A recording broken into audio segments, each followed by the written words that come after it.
Test 1, 2, 3.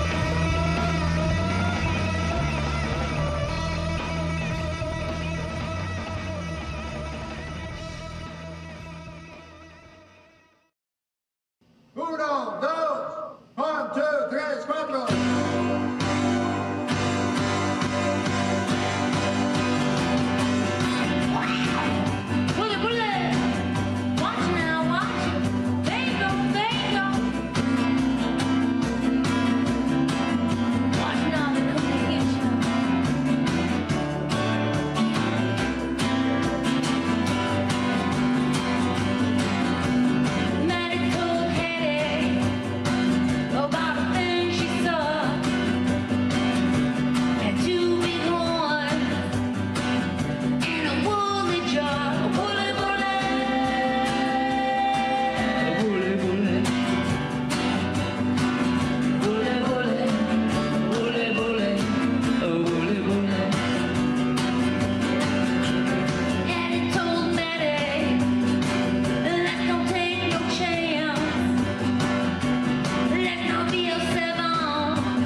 shake your booty, shake your booty, oh yeah.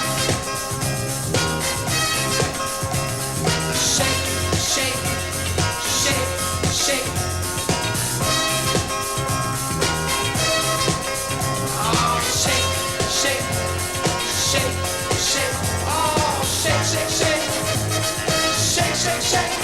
Shake your booty, shake your booty. Oh, shake, shake, shake, shake, shake, shake. Shake your booty, shake your booty. Oh, shake, shake, shake, shake, shake your booty. Oh, don't like feeling.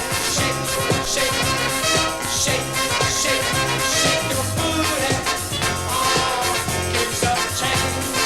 Shake, shake, shake, shake, shake your booty. You can do it, do it. Shake, shake, shake, shake, shake your booty.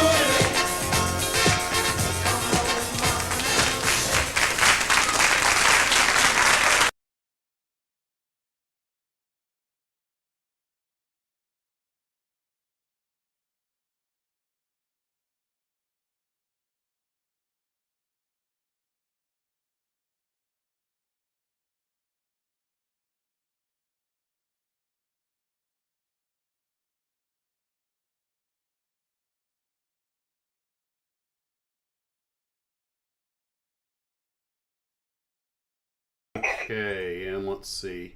Let's put slab A, let's put tab A into slot B here. And let's see. Well, before we get started, let me just go to this, fit screen. Oh, there I am in Technicolor. Who remembers Technicolor? Okay, Steve, give me a real quick voice check. 1, 2, 3, 4, 5. 1, 2, 3, 4, 5. And you guys can hear us both, I hope. Oop, I got to turn the volume down on the iPad. It'll run about a 20-second loop, at least on my iPad. Well, hello, Glue Troopers, everybody. Welcome aboard. Tonight we're going to be talking about Vietnam kit models and paint schemes. And I spent most of yesterday getting stuff collected for this, including my visit to the Orlando B-52 park. But there's still a lot of stuff I never got around to. There's just so much out there. So, one thing I thought I would start with real quick is that I was a little surprised by the fact that virtually all the Navy aircraft and a lot of the Marine Corps aircraft as well, they kept them, that sky gray, gold gray, yet the Air Force camouflaged their aircraft. And a bunch of Glue Troopers, some of whom I think had actually served over there, who had been in the Navy, explained to me there was actually a reason for this. And that was that night operations on aircraft carriers are tricky enough as it is. The Navy did actually camo their planes. I've seen a picture of a Vigilante in camo, pretty cool. But they found out that working around the carrier deck, especially at night with the camo, you could hardly see the things, and it was just too dangerous. And it's dangerous enough on a carrier as it was. And, at first I thought that sounds a little odd, but then I thought about the dynamics of working, carrier deck. I was like, no, actually that makes perfect sense. I can absolutely see how that was a problem. Plus, if you're not down close to the ground, the gray is actually harder to see in the air. So everything's done for a reason. And although some units retain their incredibly colorful markings, but I guess in the day of radar-guided missiles, that didn't really matter that much. So I thought that was pretty interesting. And now, obviously, making kit models of Navy or Marine Corps aircraft in Vietnam gets a lot easier because you're only dealing with a couple of colors, as opposed to that rather complex 3-color scheme that is on the Air Force aircraft. But I was digging around, and actually, here's the picture I should have used to compare the two. By the way, quick side note, which I touched on in another video. This is the Revell 1/72nd scale F-111. You could make it either one. And I'm probably going to wind up doing an F-111 video at some point because I've lately become intrigued with the Navy F-111B, which is the short nose model that was optimized for the Navy. And the more I read into it, and for those who don't know, this was part of Robert McNamara's, cost cutting the Navy and the Air Force should use the same airplane for economy of scale. Because where was McNamara? Was he at General Motors or Chrysler? Where was he? Or Ford? Ford. He was the Ford. president of Ford. And Johnson decided, what they call them, McNamara's whiz kids. Yep. We take somebody that Henry Ford II hired them all. Henry Ford II was plucked out of the Navy during World War II when Henry Ford died. Oh, okay. And his marching orders were to make the company more run like a professional company, because old Henry ran it like it was a family business. A dime store. Mm-hmm. So he brought in all these guys that were in various places in the government that were analytical. Mm-hmm. And McNamara was like sort of the head of it, and they called them the whiz kids. Mm-hmm. Well, still didn't stop them from coming out with the Edsel. Nope. Well, a project like the irony is that the F-111, they were trying to make this inter-service fighter, which in reality the F-4 Phantom had already become. All right. The Phantom was used by the Marines, the Navy, and the Air Force. Now, different versions, of course, but it was the same basic airplane. And at its time, it was a world beater. But the F-111, they decided, you know what, we're going to have this faster, more capable airplane. And the F-111 is a really interesting story in its own right. And Admiral, it was Tom Conley, was the 3-star admiral who probably sacrificed his 4th star to kill that thing. The F-111 would not die because it had McNamara support, and really nobody else's. And but he was like, no, this is going to work. And but when McNamara resigned to go take over the World Bank, the F-111, the Navy, forcing it down the throat of both services as a fighter, lost its primary supporter. And within a month of that, Conley testified before John C. Stennis, the senator, who was chairman of one of the big committees, and he made the famous comment, all of the thrust in Christendom could not make a fighter out of that plane. And the Navy got out from under. But it did lead to the F-14 Tom, because I believe it was Grumman was actually doing the navalized version, because all the Navy experience. But anyway, GD General Dynamics was doing the Air Force version. But a lot of that technology made its way into the F-14. So we kind of owe the F-14 to the F-111B, the Navy one. But here's the part that I really thought was weird, and we'll get back to kit models in just a minute. But I didn't realize they actually built 7 of the navalized versions, the short-nosed versions. Some people call them the short-nosed versions. And the long nose is kind of how the F-111 got known as the aardvark. But anyway, the Navy got out from under the program and said, great, we're not going to proceed with it. We're going to go and do other things. McNamara was gone, but they were ordered to go ahead and do the carrier trials. So the carrier trials you see of the F-111B landing and taking off of the aircraft carrier, I want to say it was a Coral Sea, whatever, it doesn't matter. Point is that those were done after the program was terminated. And the Navy wound up using as test beds. They crashed a couple of them and killed some people. But a few of them survived to become, relics. But I don't think there's a Navy one left. There might be one on display somewhere. But interesting concept, but just not a Navy aircraft. But this is really went down the rabbit hole on that one. Didn't mean to, but it's just so cool. I've got to do a video on the F-111 at some point, the Navy version, because there's just so much about it that smacks of everything that's wrong with government procurement. And it's not because it was a bad airplane. The F-111 went on to have, the Air Force version went on to have a long and illustrious career.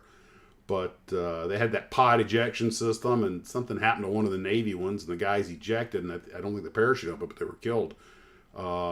Which is how the next test pilot got the job, who later tested the F-14, and he was like, yeah, they made the right decision to pursue the F-14, and it used a lot of F-111 technology.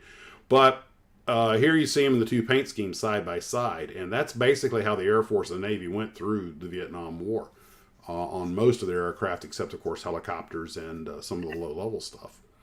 But anyway, I remember seeing this box art as a kid, and it made me want to buy the model so bad, and I didn't know anything about the F-111. All I knew was that whoever did this box art made me want to buy the airplane and fly the airplane. And Cuda. I don't know if that looks like it might be. I don't know if it's a Linwood artwork or not, but it's If my just, memory serves me correct, Revell did a separate model of the Navy version. yes, they did. So did And didn't Airfix. it have a torpedo that came out between the two rear engines? No, that was a Vigilante. Oh, that was Vigilante. Okay. What it had was a tube that was between the two engines, and it was a nuclear bomber. And the idea was the thing goes streaking through it at Mach 2, fire this thing out of the tube, out of the tail, probably be parachute delayed, and the jet would just keep on going. The problem was it never worked right, and the Vigilante lost its nuke mission and wound up becoming a very good reconnaissance aircraft because it was fast. But the Vigilante, I think one of the biggest problems from what I've read was that the Vigilante, when they would shoot that thing out of the tube, basically it was going out with so much force, especially when the parachute opened, that it was tearing the nuclear bomb apart, the detonators and mechanisms in it. So it was just too violent. It was an interesting concept. Don't get me wrong. And really, I was like, how could you go wrong with a bomb delivery platform that literally just squirts out of a tube out of the back? But at those speeds, things change. Pressures and impact and G forces and everything, and it's a lot more violent than it seems. The F-111, which by the way is an extremely fast airplane, especially down low with the wing swept back. The F-111 was eventually a really good platform, but man, it had a lot of problems to begin with. So did the Tomcat. Used the same engine, the TF-30. Like anything, remember, rule number 1 of aviation, never fly the A model of anything. So, but if you're gonna paint Vietnam schemes, most likely it's going to be one of these two schemes on pretty much whatever you're painting. These are the two prolific ones. However, for reasons I have not quite figured out, the Skyraider, which was not only used by the Navy and the Marines and the Air Force but also by the Vietnamese Air Force. And one thing I haven't figured out is about half of the Vietnamese airplanes were painted in like the Navy scheme, and about half of them were painted in basically the Air Force scheme. And I don't know, you can tell they're Vietnamese because they look like American, except you'll notice that instead of red, white, and blue, it's red, yellow, and blue and white. They use the same basic marking we do recolored. And when I built my first kit model that I got to paint, which my brother let me use as paints, which was the Northrop F5, I thought I was painting an Air Force jet. I think it was the IMC kit, and it wasn't until years later I saw the paint scheme and realized I was actually making a South Vietnamese Air Force plane and never knew it. And somehow it still hurts. And I only learned this like a year ago. And I painted the thing when I was like 8, but somehow it just, great. Another one of my memories is crushed. But, you basically need the same color palette, which makes sense. I mean, they were using our equipment, so they paint them like our aircraft. But, I haven't, because they're all Air Force, I haven't quite figured out, why the guys at Benoit would paint them this color and the other guys in the same Air Force in a different unit paint them camouflage, and go figure. And also they put the markings on both wings instead of one wing, which actually probably wasn't a bad idea. Luckily for us, the enemy didn't have much of an Air Force to speak of, and what they flew was radically different, so fracture side wasn't a big problem. This is a South Vietnamese Skyraider, and they're both A1Hs, H model, single pilot, or single person attack planes. But here you've got the Vietnamese Air Force in basically Southeast Asia camo, at the same time in the more or less Navy Marine markings. Go figure. And even have I understand putting the leopard or tiger stripes on it, being an Asian Air Force, but the blue with the white stars. I mean, come on. It might as well be part of the U.S. Air Force at that point with that paint job. But my God, they flew the heck out of those things too. So anyway, It just goes to show you, you know, our influence is beyond just giving their equipment. We pretty much affected everything they did. And the Navy and the Marines, of course, like I said, stayed with the gold gray and the bright squadron markings and everything, which I don't really think was a problem. If you're going, one of the things, obviously, if you're going to paint these airplanes, these paint schemes, a lot of great kits. I've got one right here that's a Navy one, and my neighbor is a retired Marine. Heck, you could be in one of those F4s on the right. And one thing about them, though, is you got to grimy them up. As you look every picture, the thing about that gray is all the dirt and footprints and everything show. And you can hide a lot with the camouflage paint scheme, but when you use the Navy Marine paint scheme, you almost can't grimy it up too much because just everything shows. And don't forget, the maintenance is often either done in a fairly rustic airfield or on a ship where space is extremely critical, and they don't have time for the niceties. So not a lot of spit and polish, which personally I think gives them character. And Chuck's right. The F4s had that black smoke behind them that made them pretty easy to see where they were, but it was not a good thing in combat because the MiG-21 had a very clean burning engine and they were smaller and hard to see. Although I will say one thing, in a dogfight, unless you're looking down at the ground, I would say that up in a gray sky that this paint scheme is probably better for low visibility as opposed to the Air Force. And of course, if you're looking down, then yeah, the camo pays off.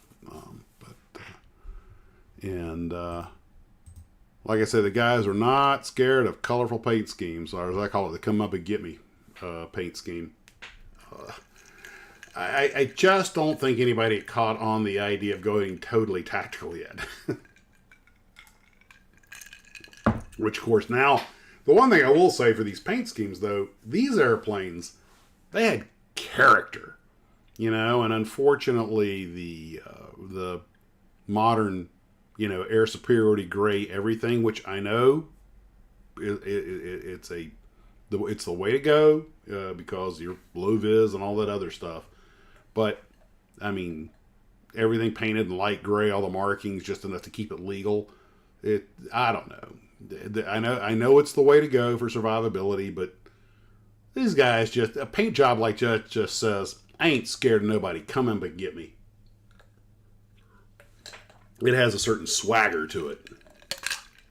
And never underestimate the value of a little swagger.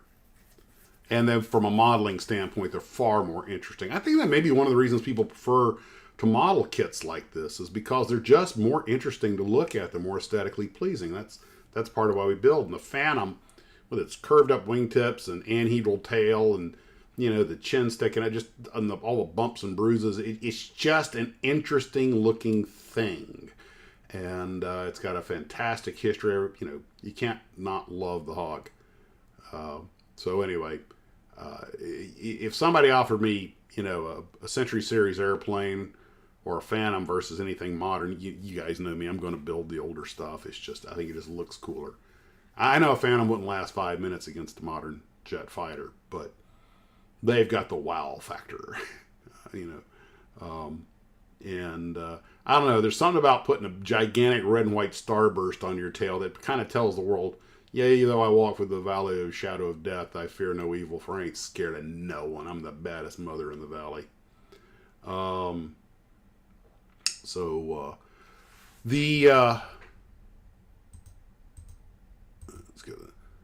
So I put this little montage together, which just to sort of show that basically you can paint almost any jet from the Vietnam era with the same basic 4 paints, even and if you're doing, you know, Navy 3 paints.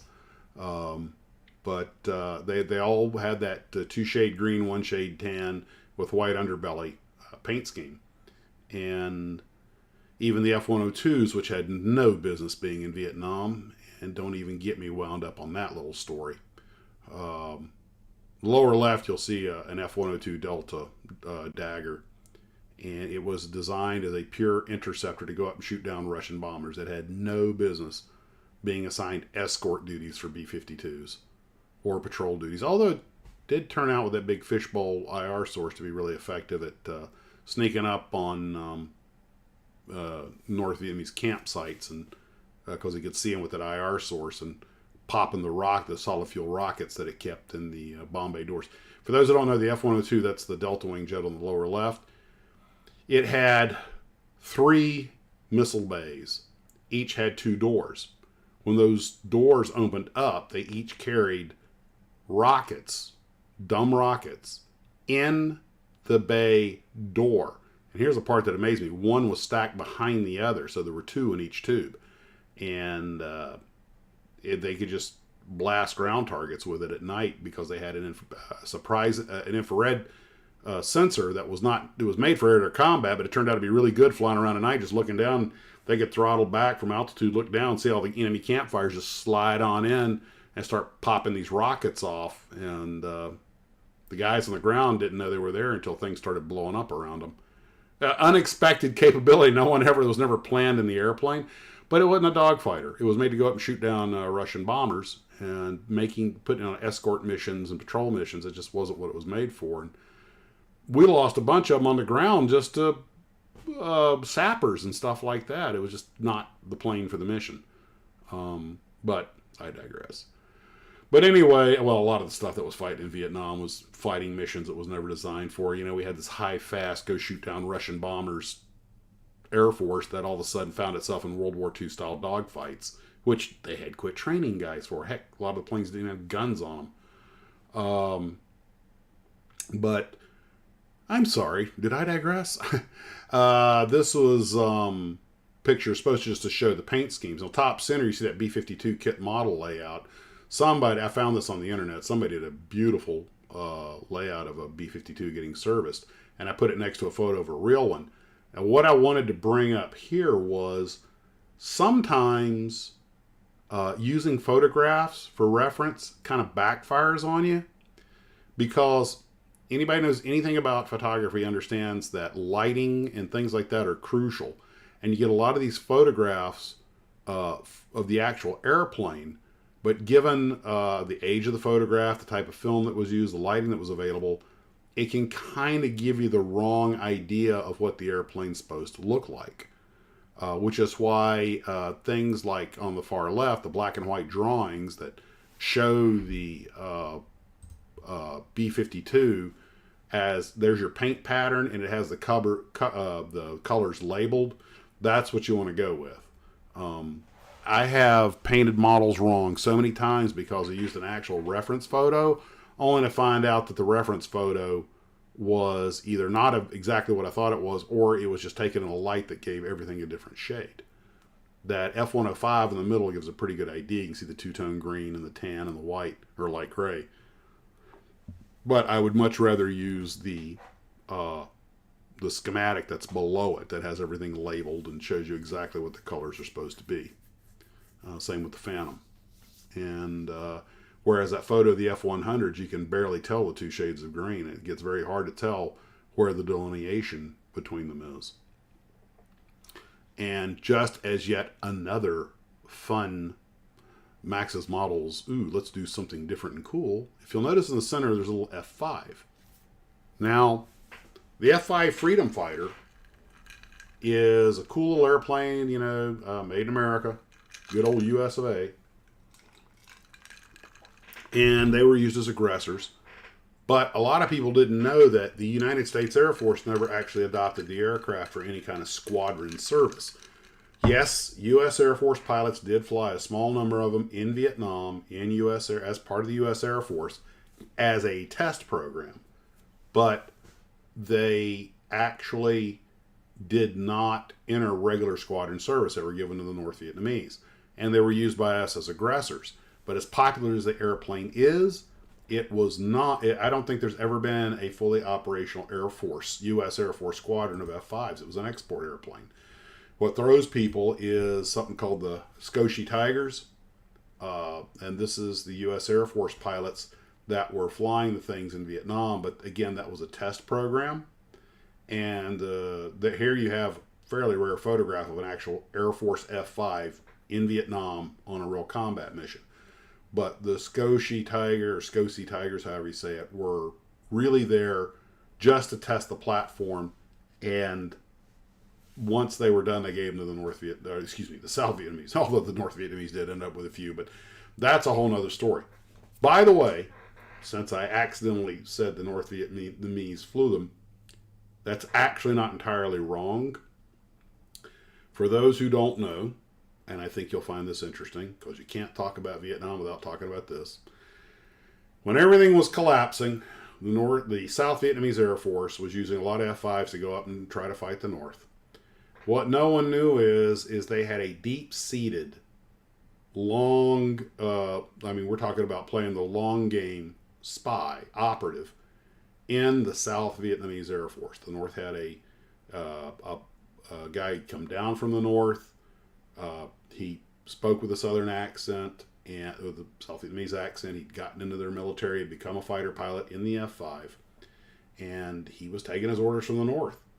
And he flew his missions exactly the way he was supposed to. He dropped bombs on his own people to protect his cover till the end of the war. When everything was collapsing in 75, he got his orders. Go bomb the Imperial Palace, or whatever it was. And his 3-ship element was taking off, and he gave the hand signal for comm failure. So they gave they did this to keep radio traffic quiet. So his flight leader gives him the signal to abort. They're on the runway. So the other two guys take off. Well, once they start rolling down the runway and they can't really see him, he goes right after them. Well, the guys in the tower couldn't see what he was doing, and he didn't do it over the radio, so they had no idea. So they thought he was just rolling a few seconds late, no big deal. And when the first 2 jets took off to go fly their mission, he very quietly made a turn, went and dropped his ordnance in the courtyard of the Imperial Palace. Everybody in Saigon saw this South Vietnamese Air Force fighter jet bomb the South Vietnamese Imperial Palace, which they made a lot of people think, oh God, the military's even turned on us. He then flew the jet to the north and landed it. And yes, it was like something out of a James Bond movie. The North Vietnamese now had a perfectly serviceable F-5 and the pilot, and it caused mass pandemonium in the South. And they had actually already overrun several airfields that had South Vietnamese American-made A-37 Dragonflies. And since he was trained on American aircraft and had probably flown the Tweet, he showed them how to fly the things, and they were able to do a deception mission with about 5 A-37s against the South because people saw them and didn't shoot at them. And it just, at this point, it was all over. It was, all over but the crying. So never underestimate what one little F-5 can do under the right circumstances. And heck, that might make an awesome little diorama. Did I go too far down the rabbit hole on that one? I did not have that planned when I started this. Well, it's kind of like the Encyclopedia Britannica version. Well, what amazes me is that it's just, I don't know. Look, they may have been quote unquote the bad guys from our point of view, but you just got to admire that. I'm sorry. I mean, I have enough respect for the enemy to admire when they do something right. Yeah, well, our job is to only let them do that once. Well, technically, at this point, we were out of the war. It was the North and the South. We went home in 73. So, technically, we weren't even there, but we were. But, oh well. Oh well. Like Daniel Britton's pointing out, it's like the Forestall and the Enterprise both had the same massive fantail fire where aviation fuel poured down the lower decks with successful ordnance explosions. He's not wrong either. You'd think we'd have learned, but oh well. So here we are back to the Skyraiders. If you want to paint up a Skyraider, and I've got 4 Skyraiders on my desk that are going to be part of it. I'm hopefully going to make part of my Vietnam build. I don't want to rush them. With all the training I got coming up, and I don't want to mess these things up, I might push the Vietnam build back a little bit, but I love the Skyraider. And I've known there are a lot of guys who were like, could have flown anything they wanted to, and they chose the Spads or the Sandies, which are both nicknames of the Skyraider, because they wanted to fly a World War II era airplane. But even with the Yankee extraction system, we lost a bunch of them. It was a dangerous job. But they used to say that amongst fighter pilots and the like, and bomber pilots, that no Bronco, Spad, Sandy, or Hilo pilot could buy a drink in their bar, because those guys were always flying into bullets to try and save them. And if you ever want to see a bunch of pilots whose okay, I'm just going to get a little randy here and just say whose testicles can set off the metal detector at an airport, it's the guys who flew the Sandys or the Hilos or the Broncos. I mean, and I know a couple folks who flew Skyraiders, and I didn't realize, they said that when the North Vietnamese started getting those shoulder-fired heat-seeking missiles, that really changed the game, because they had no defense against them. But again, relatively straightforward paint scheme, 3-color camo on top, gray on bottom. What's really tricky about these things for me is painting all the ordnance. Not only because it's repetitive, but you got to get in really fine detail. And some of this ordnance had, they were like, and by the way, if you're like me, like most people, you probably painted your bombs black all the time when you're a kid. And I found out most of them were actually olive drab. Most of the missilery was some sort of white or gray. And, but they had all kinds of markings on them and everything. And I go to things like Modelpaloa and see these guys that have every marking on every bomb, and I'm like, dear God, this guy's got the patience of Job. Or a lot of spare time on his hands. I tell you what, but maybe they're OCD, but you just got to respect it. Now, one of my personal favorites is the Oscar 1, the 01 Bird Dog. And Again, I wound up going into a little more. To my knowledge, this is one airplane that was never camouflaged by anybody. The Air Force used the Air Force had a version that they used. The Army had a version that they used, which were pretty similar. And of course, up top center, you have the Oscar Deuce, the 02 Skymaster, and it was a slightly modified civilian airplane, mainly jammed full of radios, but the Army and the Marines painted theirs green, and the Air Force painted theirs gray, and the South Vietnamese painted them both green and gray. There you hit bottom center is a South Vietnamese Army Bird Dog in olive drab. To the left is in gray, and to the far left is that very same airplane, and yes, that is landing, I think, on the USS Blue Ridge. What was that guy's name? Nanbai? Something like that. I promised myself I wasn't going to get into the story, but I think I lied to myself. But my buddy Donovan, who I bought the Mustang from, trained on the Bird Dog, and there's a guy in Quincy that brought one through in Marine Corps markings, just like the one on that AVI models on the lower right. And I counted 13 patch. What I said, okay, I'm going to tell you guys this story because it's what I do.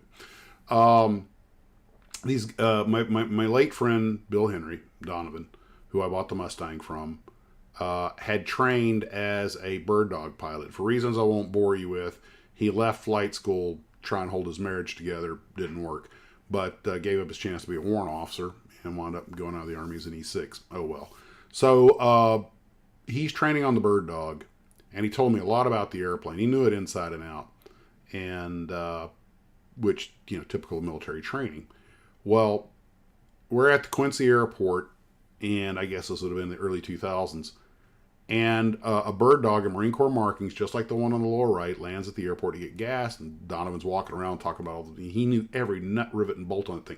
But he'd been an airplane mechanic before that, so he had already, and the guy was really impressed, and he says, oh yeah, I trained on him in the Army. So the guy said, you want to go for a flight? Absolutely. So he took him up, and they went around the pattern. Oh, he had a grand old time. It was wonderful. You just live in the memory. He flying that thing like ace of the base. Well, I noticed that the airplane had a bunch of circular rivet patterns followed by square rivet patterns on the outside of them. And I asked Bill about that. What is this? Are these bullet holes? He goes, yep, that's bullet hole repairs. Now, Donovan had flown the back seat in bird dogs a lot in Vietnam. In fact, he was telling about the one time he accidentally stitched up his own wingtip with an M16. Okay, I'll tell you that story because that's what I do. They were out there, they would literally hang M16s out the window and just shoot at bad guys for basically sport out of boredom. They'd mark them with the rockets, but if there was nobody handy to come drop bombs on them, they just fly by and open up with their M16s. And the guys would shoot back, and it was great fun had by all. So they are flying along, and he sees some bad guys, and he sticks the M16 out the window, lets them have a magazine. Well, right about the time they do that, they hit some turbulence, and it's still just basically a glorified Cessna 170, so they hit turbulence. Bill gets rocked in his seat, holding the trigger down, and he winds up stitching up the wingtip of his own airplane. And by stitching up, I mean shooting. Fortunately, the M16 has that dinky little .223 caliber bullet, so it didn't do the worst damage on Earth, and they flew home and had beer and laughs, and then the officer smiled at Bill, who was a sergeant, and said, "That's funny. Okay, you're the sergeant. You fix it," because Bill was the crew chief. So he had to go out there, and he explained to me how these patches worked. When the bird dogs would get a bullet hole, and they were all metal, when they would get a bullet hole, they would go with a little cutter and cut a circle to remove all of the bent skin. Okay, and of course they inspected inside to make sure no control cables were hit. When that was cleaned out, and they had to look for the exit hole because they're basically a hollow aluminum tube. So if it went in, odds are it went out, and he had to carve out where it came out. So you wound up with these two beautiful circular holes. And he showed me how they would put the thing in there and basically like scoring glass like a window. And once they got it out, they, polish it down. And then they would, and I swear to God, this is what he told me, take it for what it's worth. A lot of times, if they didn't have any leftover aircraft aluminum, they would use beer cans. And they would just cut up a beer can, flatten it out, stick it up under there, draw the circle from the hole, cut that out. Then they would make a square plate and rivet the round part to the square plate, stick that up in the hole, and then rivet the square plate to the fuselage or the wing or wherever. And that's how you made the patch. And then you primed, you sanded it down, you primed it, and you painted it just like a model airplane. And having these bullet holes in your airplane was like it's like having a fencing scar on your cheek. It was like, yeah, that's right. I've been in combat. What about you? It was a source of pride for a lot of these guys. And that's how they fixed them. Well, the one on the far lower left, a lot of you guys probably already know that during the fall of Saigon, a Vietnamese Army major who was flying a bird dog grabbed his family of 5. Of course, they're Vietnamese, so they're of slight build. Shoved them all in the airplane. Just followed the evacuating helicopters that were going out to the American fleet. By the way, you notice in the lower left, those are Air America helicopters. All the Hueys you see back there, most of them you see when you see the famous pictures of helicopters getting pushed off the side of the back of the USS Blue Ridge and these other carriers. Those are mostly South Vietnamese helicopters. They're not U.S. Army. The Army had already withdrawn. So this guy flies over and drops a note that he's got his family on board. So the captain of the ship had him clear the deck and make landing room, and he landed the airplane on the deck of the ship.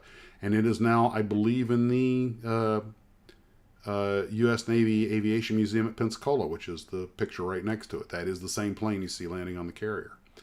And it was actually, if I'm not mistaken, parked out at Dulles for a long time, because as you see, it parked out there when I was working the ramp, my very first airline job, flushing the commodes out of airliners.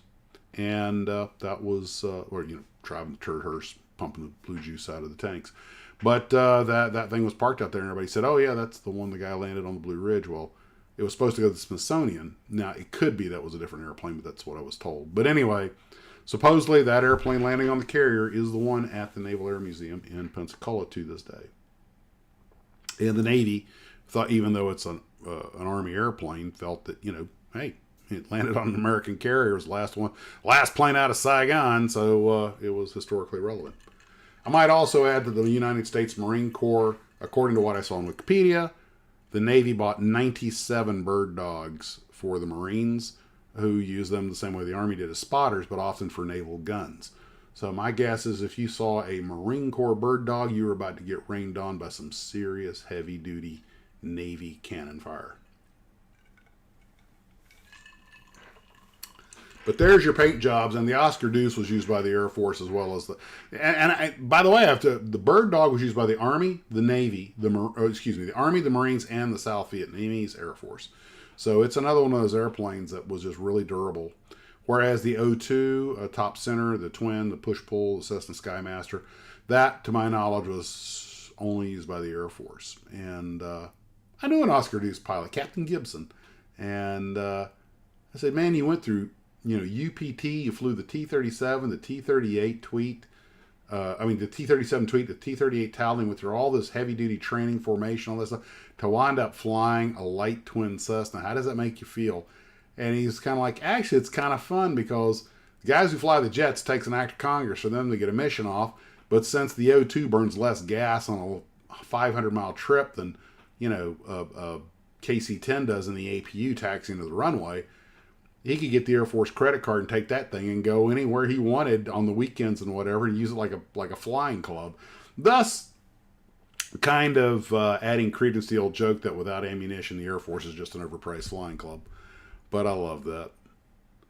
So that brings us to my visit to B-52 Park. And I still don't know what those holes in the nose are. I assume there's some kind of cooling intakes. But I took these pictures of this B-52 D, which flew its last mission from Carswell to Orlando to go on display, according to the placard out front. And the B-52D, B-52 is just an amazing airplane. It's possible the airplane may actually end up in service for 100 years, which I think is just awesome. Although we only have about 70 of them left, and they're the later production models, but still. I just put these photos in here so you guys could see the proper colors taken in good daylight conditions and see all the details up close. Now, don't worry about the weathering. This airplane's been sitting on the Florida weather for years. But these are the appropriate numbers and everything. It's not mocked up to be somebody else's airplane. And I don't know about the names, but I assume those are the correct names in the cockpit, but I can't verify that. But anyway, of course, you have that massive radar in the bottom of the B-52's nose, which you can see the outline of it. The admin models that are in gray, of course, it's painted black, so you can see it very clearly. These airplanes, of course, are plated black on the bottom to help protect them from spotlights and camouflage on top. And yes, we did lose a bunch of them during the war, but they gave as good as they got. The D models apparently were actually heavier built and more rugged when they started using later. I think it was H models. That's when H models, I think they started taking a lot of losses because they were designed as nuke bombers, and apparently they weren't quite as robust. According to some stuff Air Force guys have told me. And when, whereas the D could take a licking and keep on taking the later short tail models. If they got hit, they were probably going down. And that one gigantic wing is basically a bunch of fuel tank cells. Just an amazing piece of machinery. A lot of people ask why the 4 wheels on the belly. And if you look and see how much the wings sag on this thing, you realize real quick why. But you know what? Let's look at some other pictures here. Oh, by the way, there's some detail on the outrigger landing gear for you. And, on a model, this outrigger gear is a tiny piece of plastic, but in the airplane, it's a pretty good-sized chunk of steel, about on par with the landing gear on an A4. And there you have those forward main gears, and of course they twist and rotate to retract, and they're crosswind gear. That's why they have the steering pistons on them. These antennas are the electronic countermeasures antennas. I'm assuming those vents are exhaust for cooling for the avionics. The rear end of the airplane is covered in vents, which and that looks like an angle attack indicator, that blade sticking out. Port side of the aircraft and starboard side are different. Very important to note that. There are now you know what? Let me just pause this for just a second. These are the forward landing gears. Now on your left, which is starboard, aircraft right, you see 2 landing lights and you see 2 pistons, which are steering actuators. On the other side, you don't see any of that. There are no landing lights on the other side, the port side, and the steering pistons are on the back. And that makes sense since the landing gears have to retract in opposite directions. And that's also part of the I'm pretty sure it's part of the crosswind gear system, because the airplane has to be able to rotate those gears. It can't hang a wing. Now, these two antennas are forward, and they look like communications antennas, but I'm not really sure. They could be navigation antennas. But like I say, these things are really big. On a model airplane, they're a tiny little glib of plastic, but when you see the actual airplane, you realize how big they are. By the way, ignore that screen behind the wheels. That is just something they had put in there to keep animals from nesting and people from climbing up in the airplane. You also notice there's a landing light in each forward landing gear door. So I wanted to point that out. And let's see, what do we have next here?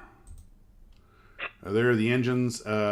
You see the little red NACA scoop and the two, I assume those are exhaust ports for some kind of bleed air or something, or cooling. There's a missing panel there, so I was able to actually look up inside there at the, and this airplane does have the engines installed. There's a good look at the big external fuel tank out on the wingtip. You know, it's funny, the B-52 looks like a smooth airplane. And by the way, there's another landing light on the gear door on the outrigger wheel. You start walking around, there's a dent in the external tank, probably dragged a pod on landing. Let's see, what else do we have here? Now you can see the steering pistons on the back of the port landing gear there, and you'll see those cooling vents up forward, I assume for electronics. There's the ECM antennas again, electronic countermeasures antennas, and a bunch of them, and they needed them. And there are those cooling vents. Then we get into the, that's just a look at the starboard side.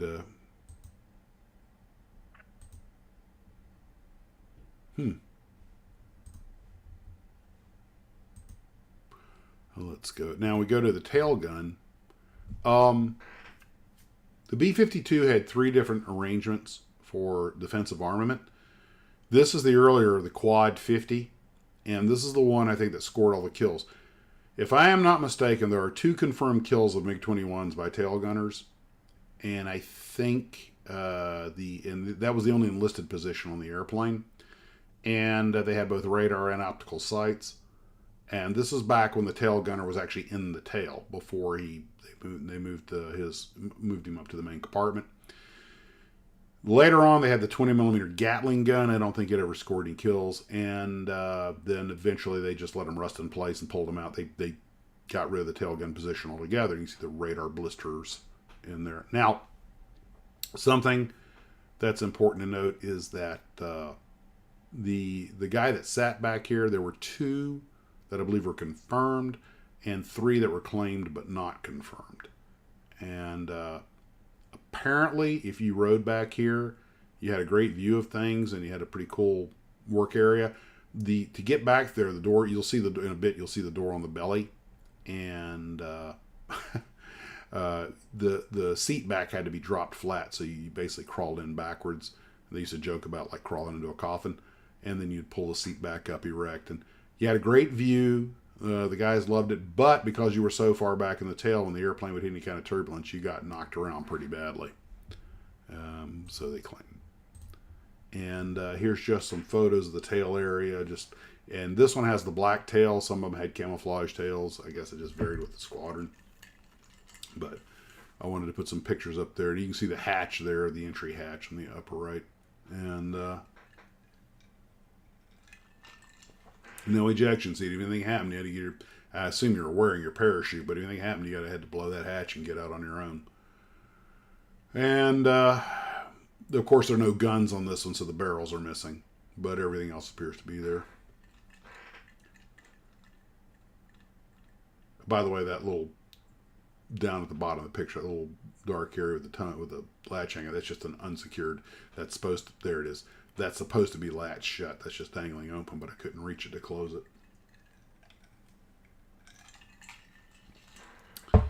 And there's another view, and all the bumps and blisters. Everything on there means something. Of course, sitting out in the Florida weather's not doing it any favors. Kind of a cool job. The last Really super cool enlisted flying position. These are all hot air exhaust ports, and I don't know what for. I assume avionics, but there's more exhaust ports, pitot, what appear to be ram tubes, and of course down the bottom the ECM antennas. And I took this picture so you could see that weird little blister that's right there at the base of the tail. It's some kind of fairing. I have no idea what it's over. And here we go down the port side of the aircraft. That's the thing sticking down is the other gear door. And here it's mostly vents, exhaust vents, and NACA scoops. Those red things are the NACA scoops, NACA. And I assume they're intakes and exhaust for cooling, probably electronics. There are also jack points noted by the arrows. I think they're jack points.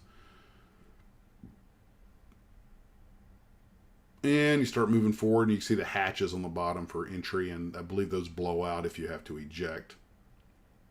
And you did not want to go downward in an ejection seat in a B-52. I mean, that was not a pleasant experience by anybody's estimation.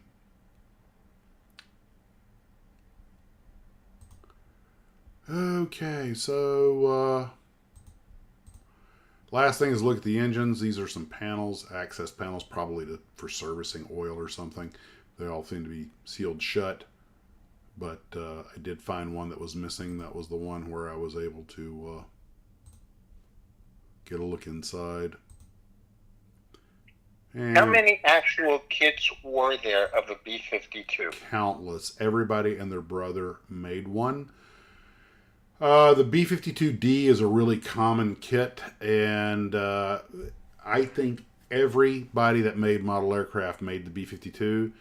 And one of the things that makes the B-52 kind of weird, if this picture, I could never figure out what these screens were on the front of the engine. I assumed they were for cooling. Turns out the accessory case is back there, and it makes sense that you would need air flowing over that to cool it, which makes me suspect that these are probably exit holes for the ram air cooling of the accessory cases, because you got a lot of moving parts in there.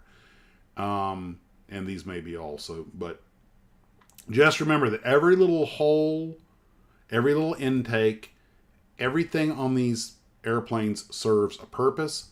And one thing I noticed was behind the engine exhaust on the pylon is the one place that there were actual rivet heads exposed. I mean, like, they weren't flush riveted, which meant they needed structural integrity, which makes sense with that level of heat.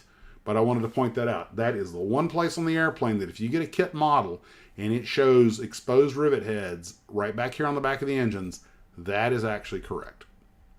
But Steve, from what I have seen, it's like the P-51 Mustang and the Zero Fighter. It is one of the most produced kits. A lot of companies made more than one. And there are a lot of versions of the airplane too, which explains why there were, no shortage of kits, because there are a lot of difference in the different kit models. And the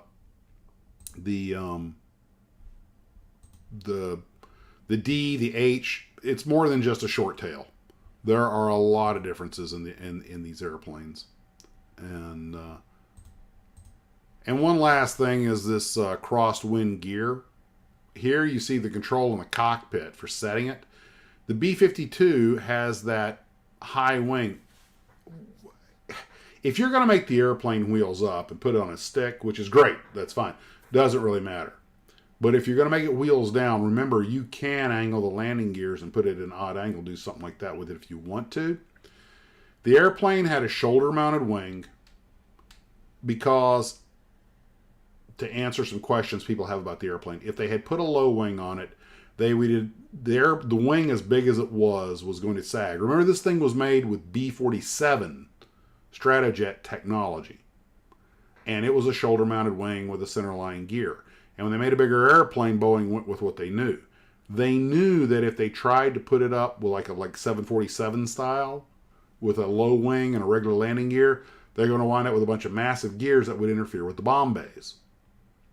And also the wing was going to need to sag when it was full of fuel.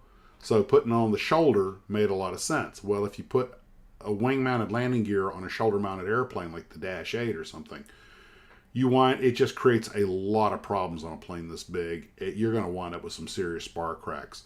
So by putting the landing gears on the fuselage and having the sagging wings, a lot of problems went away. Remember, once you start generating lift, the wings come up. It's only on the ground handling. But you cannot bank the airplane like I do on most every airplane I've flown.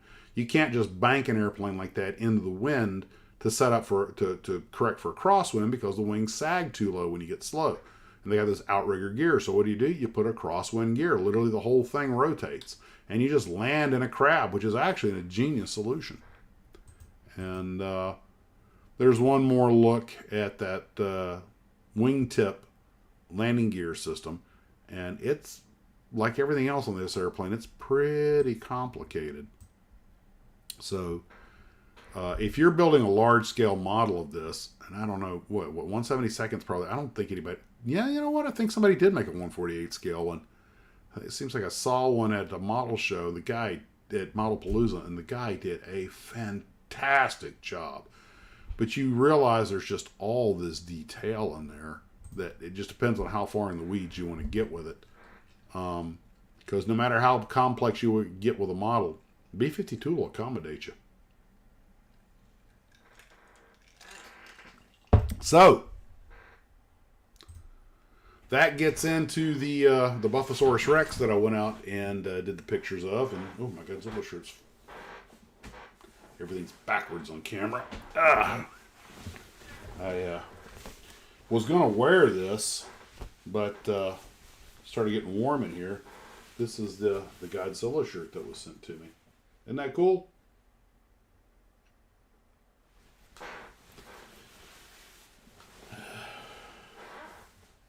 Oops. Wear it as a cape.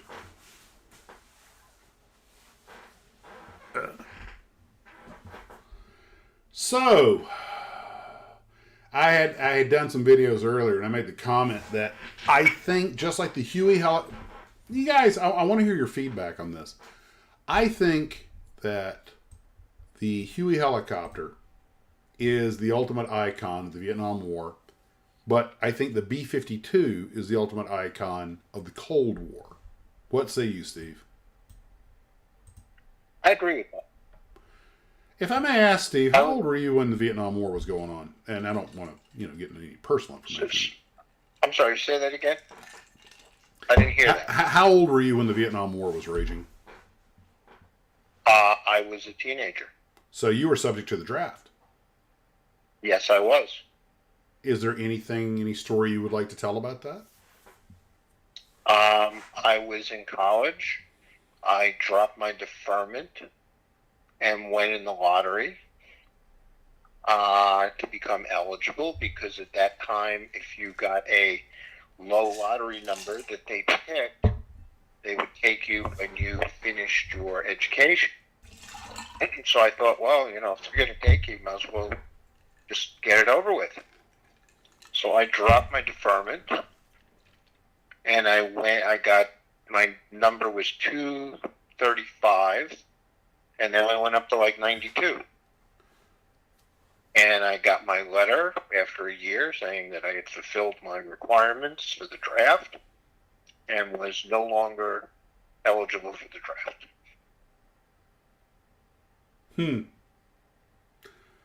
Interesting.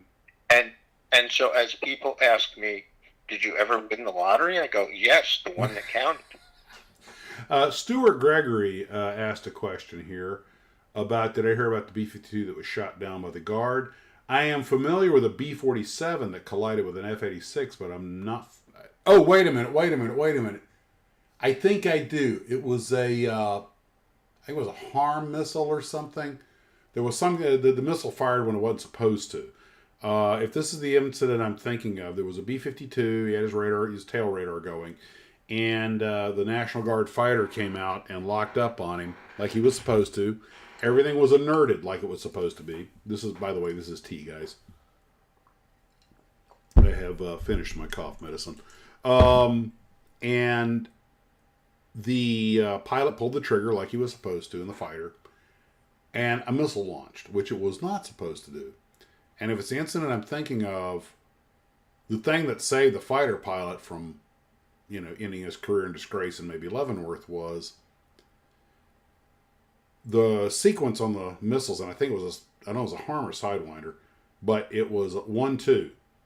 Like left missile fires first, right missile fires second, but the number 2 missile fired out of sequence, and which wasn't supposed to be able to happen. And what they later determined was there had been ice that had built up in the avionics bay, and when he pulled the trigger, it allowed an arc of energy to the number 2 missile. And that explained why they fired, why it fired to begin with, and also out of sequence. It had basically created a connection that wasn't supposed to exist. It seems like it's also, I heard about a B-52 that was running its tail radar, and a Harm missile shot at something else, wound up going after it. There have been a couple of fracturicides. It happens. Shoot enough live missiles, one of them's going to hit the wrong target.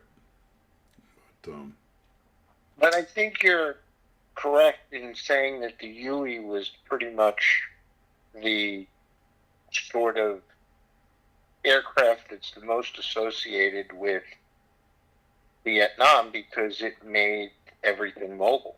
Yeah. Helicopter warfare has changed everything. Although it was toyed with a little bit in Korea, it came into its own in Vietnam to the point that it's now the staple of most modern large militaries. And by the way, I was in the 101st, which is a helicopter division. Oh God, which way do I want to go with? There's so many different directions to go. By the way, I want to point out, except for like the PJs and their Jolly Green Giants, most helicopters. One reason I didn't get into helicopters in this Vietnam thing was that they're pretty much olive drab. That's just like the standard color for a helicopter in Vietnam in virtually all services. Only the Air Force, and primarily with their Jolly Greens, that they actually bothered to put the Southeast Asia camouflage pattern on them. I almost went and got one out of the shelf that I built, the Atlantis kit, which is a repop of the Aurora kit.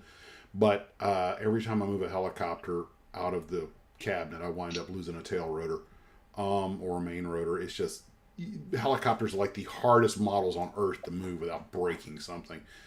Maybe only, you know what, I think they're worse than biplanes.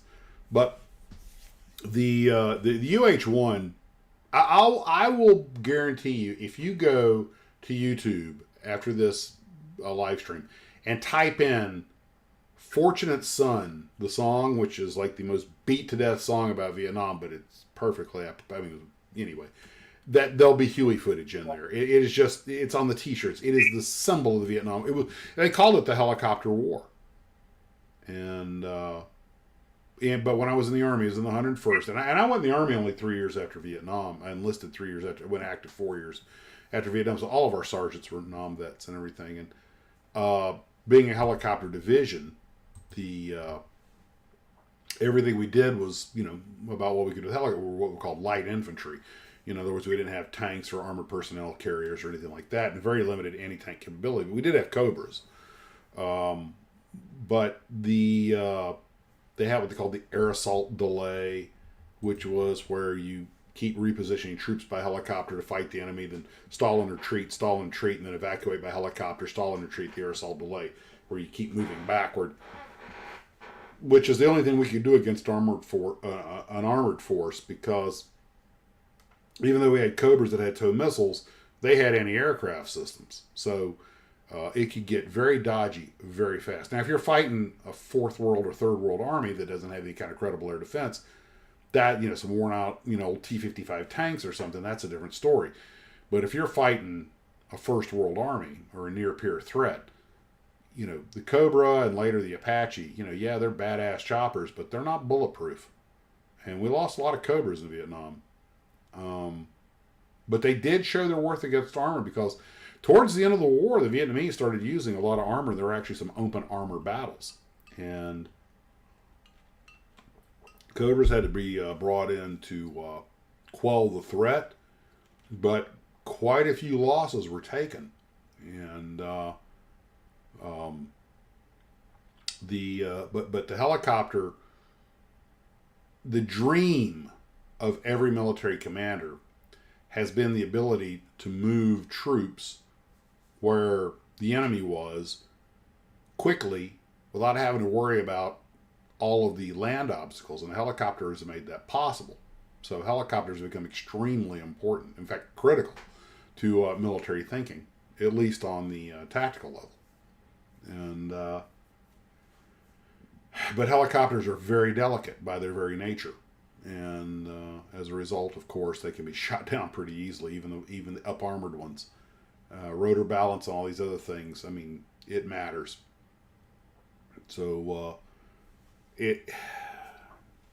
God, the Army had more airplanes in the air, more aircraft in the Air Force, more floating vehicles, more watercraft than the Navy. Of course, they all tend to be small and rotor wing, but they also lost more. I mean, good God, helicopter pilots in Vietnam were dropping like flies, and it's every bit as difficult to train a replacement helicopter pilot as it is a jet pilot. I mean, aviation is a very complex thing. It takes talented people at least a year to really learn the skill. And when one of them gets shot down, that is not an easy thing to replace. Read the book Chicken Hawk. But from a kit model point of view, the nice thing about helicopters is they're easy to paint. Olive drab all the way with a gray interior, and you're pretty much done. There's a Chinook model at Hurricane Hobbies. Let me see. We're going to see if I can find that picture. That Brett made. And it's beautiful. It's a later model, Chinook Puss Vietnam. Let's see. Is it in here? Nope. Let me see where that picture is. I love it when I do this. Start hunting pictures in real time. Good Lord.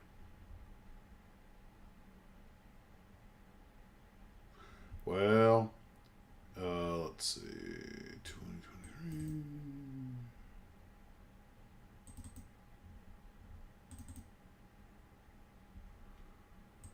Okay, now let me guess. I'm not going to be able to find it, right? I'm just going to sit here and embarrass myself, which is my superpower. Well, anyway, I was over at Hurricane Hobbies the other day, and I saw on the shelf that they had a couple of really beautiful 1/72nd scale model airplanes that whoever did them, it wasn't Brett, it was someone else. It was another person who visited Hurricane Hobbies. And 1/72, and like any model airplane guy, my go-to when I see a model airplane is the canopy to see how good a job they did, because the canopy is kind of where you separate the men from the boys, if I may be so bold. And they had done just a beautiful job on these 1/72nd scale canopies. And behind it was Brett's Chinook. It's a late model Chinook, and he did his usual fantastic job on it. And that photo should have been where I could find it, but it wasn't. So I'm not going to run around looking for it. But point being is that 1/72nd scale canopies, of course, are a nightmare to. What is that old joke where it shows the devil, the guy, the model builder's gone to hell, and he's got the choice between two doors, and one of is searching the carpet monster for missing parts, and the other is masking 1/72nd scale canopies. But I was impressed with the work. That stuff should be in shows. He had a Pearl Harbor P-40 and I think a Desert Spitfire and American markings. But helicopters, one of the problems with helicopters is that they have a lot of glass on them in general, and that's canopies are tricky enough, but when you're dealing with a helo, which has a lot of plexiglass out there, getting a helo to really look good and crisp is a trick. And I see guys do it, and I am in awe. I do not have steady enough hand or a good enough eye. And when you're dealing with something like the Dragonfly, that thing in Korea that had all the little square windows all over, oh my God, drive me nuts trying to paint something like that. By the way, speaking of that, I actually did some more. I got the Piranha painted today. I'd like to see that. Hold on. Your wish is my command. I mean, I haven't started building. I'm letting it harden overnight. Okay, oh, come on. I didn't have a chance to get this loaded ahead of time. Okay, today's the 21st. So, oh, you know what? Hold on. Live streams. I think I know where it is. Now, I bought that paint you talked about, the TS58. Yep. Okay, come on. Did that do it?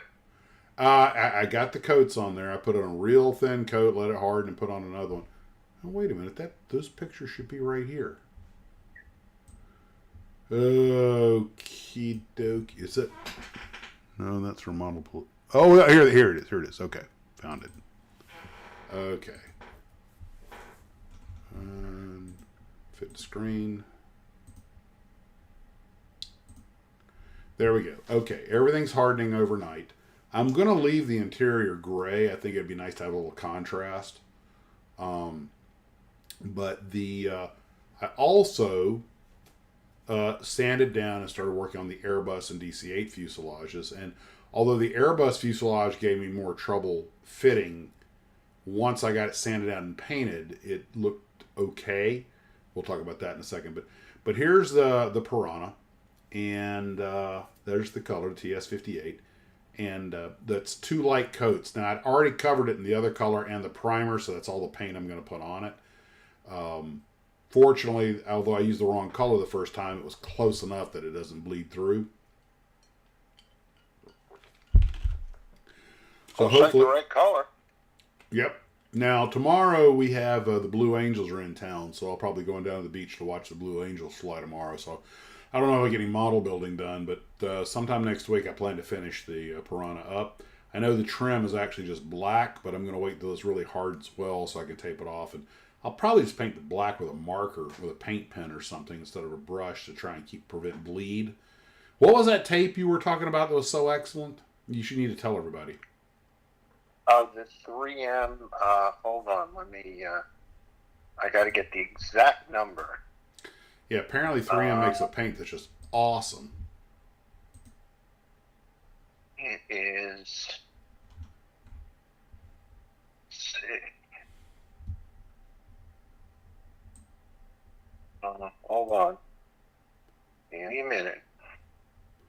And he's searching. It's Scotch 2080 masking tape. Scotch 2080 masking tape. Okay. It's available at Ace Hardware. This stuff was recommended to me by Jim Keeler, who's using it on this 5-foot-long model he's making right now of the Titanic. 5 foot long. Where's he going to put that when he's done with it? What? Where's he going to put that when he's done with it? I don't know. He said it takes up his whole workbench. You think? 5 feet long? It's like a $500 model. Yes, it is. And he used it, and he recommended it to me because we were both lamenting how when you use the Tamiya tape, sometimes it bleeds. Mm-hmm. So he said, I tried this, it was great. And I went out and bought a roll. It was phenomenal. Well, I'll have to try it. I painted the Edsel. I painted the aqua color with it and taped it off, sprayed it, pulled the tape off. It was straight as an arrow. No bleeds, no anything. Well, color me impressed. And it's very easy to work with, and it cuts very easy. So if you have to, cut a shape, it was phenomenal. It's a little pricey. It's about $11 a roll, but it's worth it. Okay. I'll take your word for it. Well, when I got to work on the Airbus, I was happy to see that I used Tamiya, surface, the surface primer, and I was happy to see that the seams or everything. I didn't even have to use any putty on it. All I had to do was sand it down, wipe it down, and then once it was clean, I hit it with the primer, and everything disappeared. I was like, that because the Airbus actually gave me more trouble on the initial fit than the DC-8, the old Revell DC-8. This is a new Revell well, when I say new, 90s vintage Revell Airbus. But unfortunately, although the old Revell DC-8 did go together more easily, I did wind up with some gaps on it that, let me, real quick, okay. Yeah, there you go. I did wind up with some gaps on it that I'm going to have to putty and resand, but not the end of the world, because that's the first go right there. The problem is the ridges that are on the thing. It's just old 60s technology. And I literally was using the X-Acto knife to scrape off to file, and then filed it down. So the DC-8 is going to need a little more TLC, and the DC-8 has the antennas already on it, which the Airbus doesn't. So that's I got to be careful not to knock those off. But anyway, it is coming together. The two airliners are coming together. And ironically, between this and the other channel, I spend so much time doing. I actually spend more time doing video editing than I do actually building models. But then, the thing about one reason I like to have so many projects going is, you get to a point, you spray it or whatever, you got to wait till tomorrow. So, all right, let's go to another project. And no matter how, it's like nothing ever dries fast enough.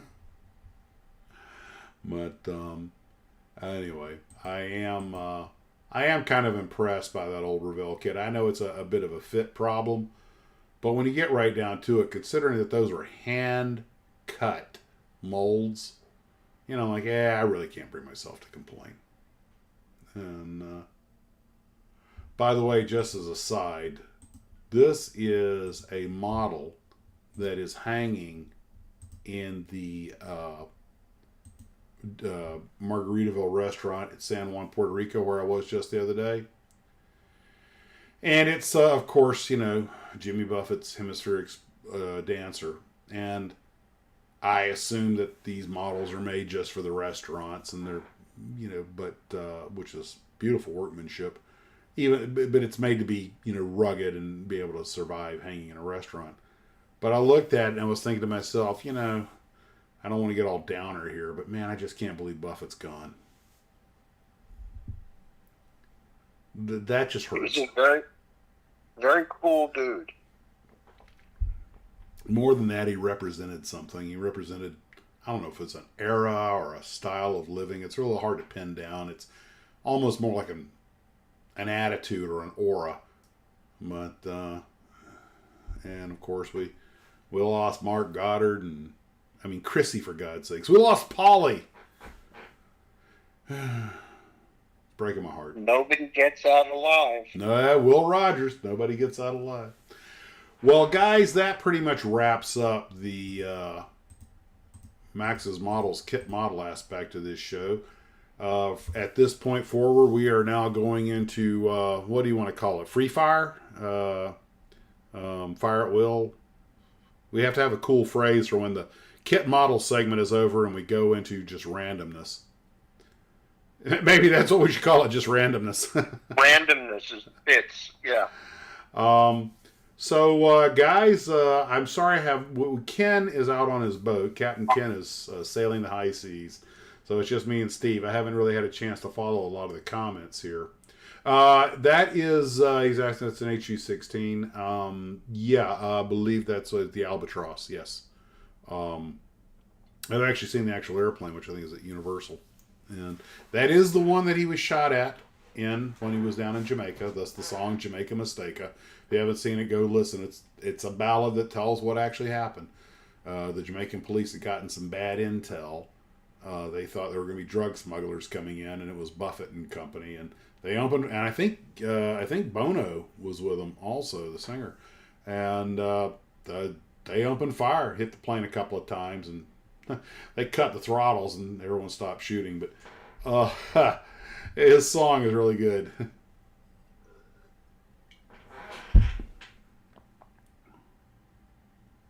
Revell's DC-8 was released in 1970. Okay, thanks, Mike.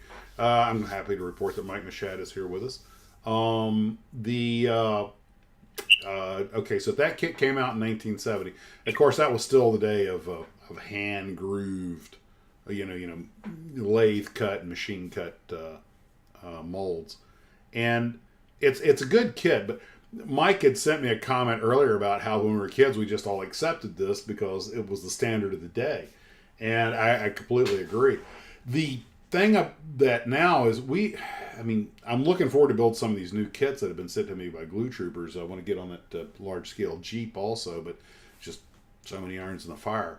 But we have gotten used to these modern kits that are such hand and glove fits, and I don't mean that in any kind of bad way. That's magnificent.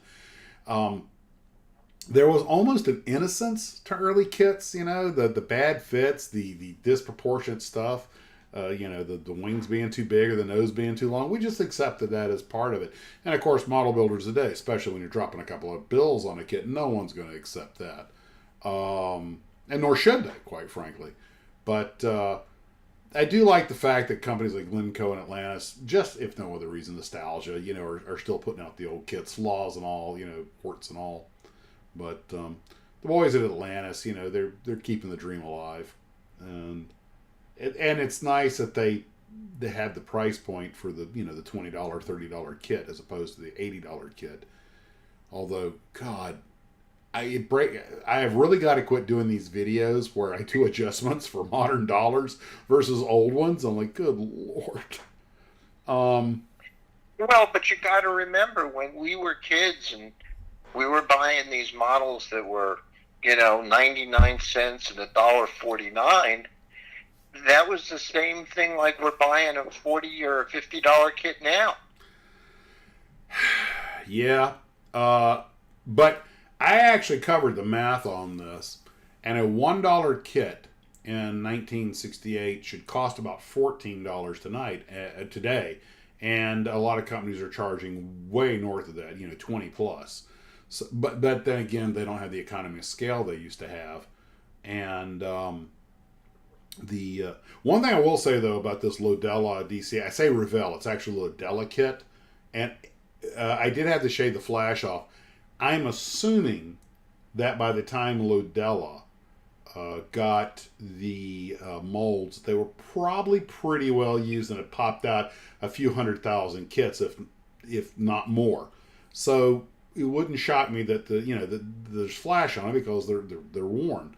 But that being said, that's really the only quote-unquote complaint I would have. Lodella, which sadly disappeared in the early 2000s, Lodella did a very competent job from what I've seen so far. I doubt there's really any difference in the quality between the Lodella kit and the Revell kit. And I look forward to Mike's video on Lodella because he did some box arts and some other things for them, decals and stuff.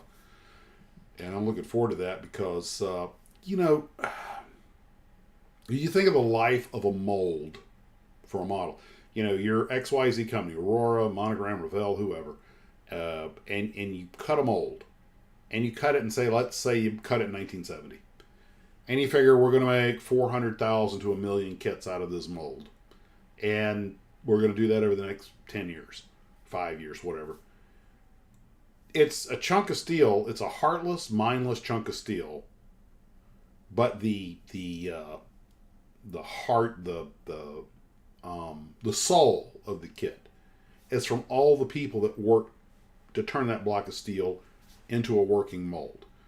And you think of the life of a mold. I mean, if there's a Dante's Inferno on Earth, you slam shut, shot full of molten plastic, which then water shot through you to rapid cool you. Then you pop open, the ejector pins pop everything out. Someone sprays you with something to keep the stuff from sticking, like Pam, slam shut, and you're doing this 60 times an hour or more. Those things put up mold release. That's what a mold release agent, yeah. And you think about those molds, they really put up with a lot, and over time, even liquid plastic and heating and cooling is going to do things to them. And then, you figure, if I may anthropomorphize, give human qualities to a chunk of steel, you figure, I've made 1 million models, I've done my job, I'm ready to rest in peace. And then you get sold off to some second-tier company who repeats the whole process, and then a third-tier company. Then you go in storage for 30 years, get pulled out, sandblasted, waxed, put down, polished, and you're back in business. And, said any mold ever at Atlantis. Or Glencoe, and it's like Nick Argento said, some of these molds are so old and so cantankerous, it's more art than science to get them to work. And you could look inside and you know who made that mold by the techniques that were used to cut it and polish it. I mean, it's a very small world, but a very interesting one.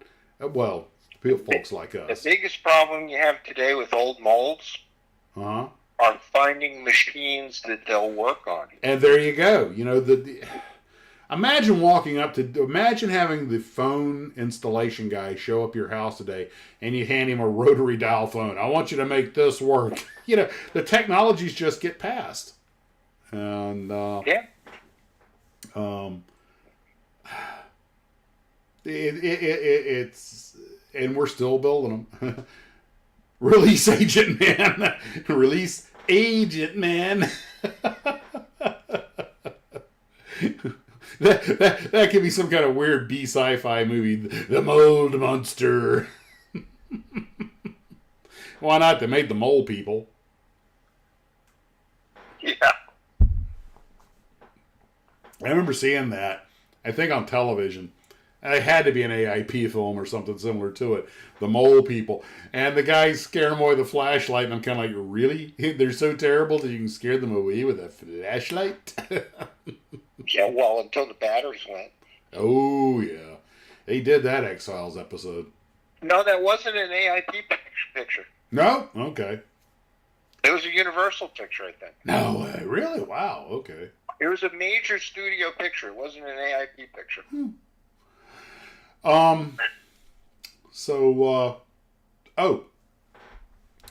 me go grab the picture here. Image. Open. Let's see. I wanted to briefly mention Modelpaloa because I want to thank Fran Firko for taking some pictures for me. I got there so late. They just had Modelpalooza here in Orlando, Florida, and that's a great show. And maybe one of these years I'll actually have the ability to go set up a table for some reason. I have no idea why I would, but spend the whole weekend down there. I'm not selling anything, but it was, everybody was already packing up their models by the time I got there. It still saw some great builds. But what I really like about the thing is the vendors. And I got to chat with Steve Iverson over at Cult TV Man, and still the monster guy. If you're into figures, I mean, they make it. He's got it. But I was thoroughly impressed with a bunch of the builds that I saw there for the brief time that I did see them there.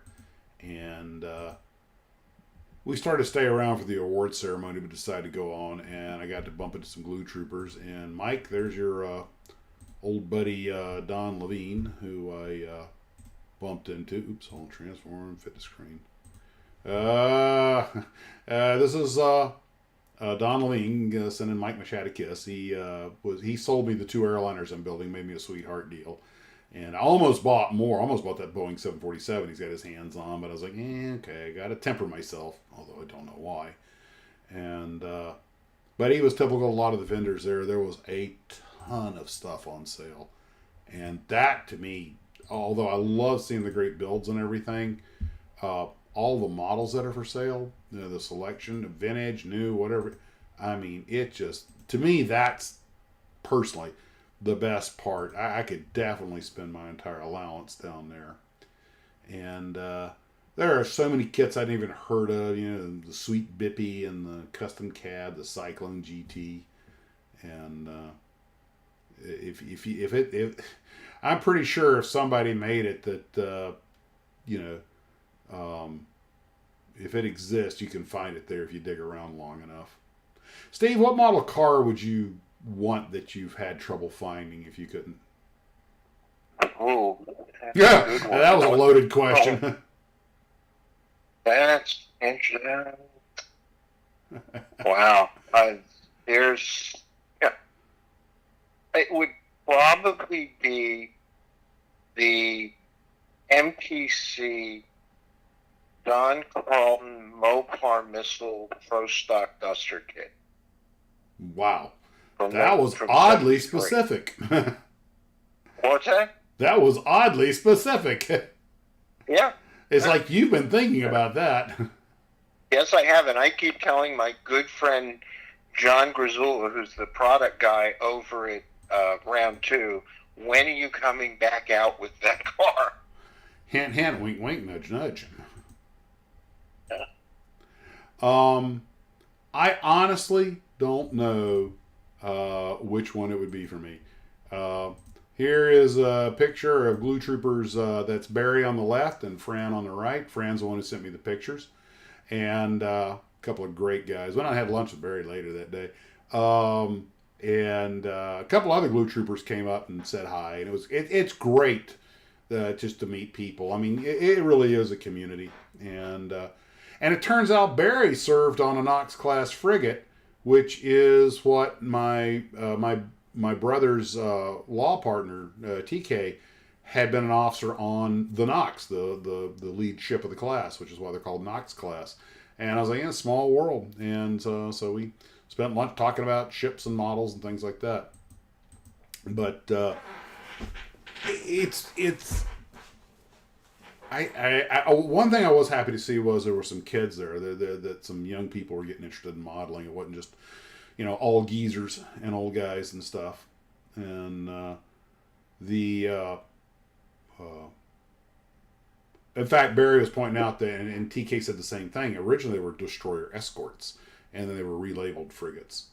And I built a White Ensign Models USS Knox for TK, and I think I was on our first resin kit, and it was an eye opener. And of course, you'll learn real quick. You got to use CA glue. Working on the Arizona with all the photo etch, I'm having to use CA glue, and I'm sure we've all had the same story with CA glue. It's like the stuff won't bond, all of a sudden it's, there it goes, and it hardens all at one time. And for usually it's your finger. I was going to say, it sticks to your finger better than anything else. Yeah. It just loves the human flesh. I saw Mannix's Well, CUDA in that photo. I would spaz. Let's see if I can find that.